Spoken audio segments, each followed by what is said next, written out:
in your party.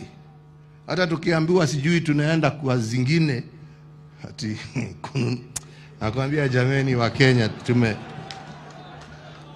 naona mtu akishindwa njia ya kujipendekeza kule anataka kujipendekeza, lazima atafute mtu aseme unajua watu wanakataa kusikiza kwa sababu ya ule, kwa sababu ya huyu.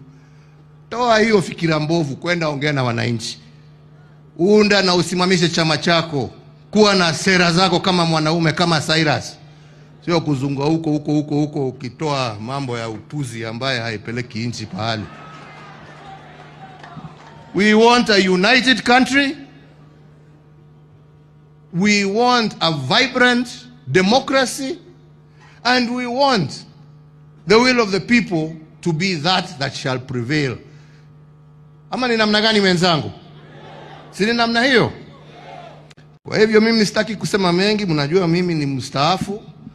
Lakini kusema si mstaafu sio kusema uniingize kidole kwa macho, mimi pia nitakuingiza.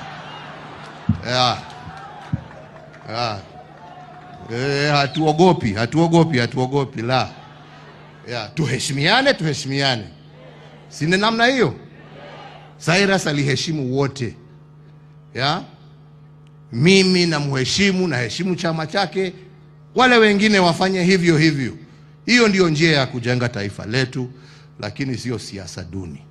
Kwa hayo machache na mengi nasema kwa familia, tukiwa pamoja na rafiki yangu hapa Gideon, tunajua pia sisi vile tutasaidiana. We will not forget you. We've been actually talking about it.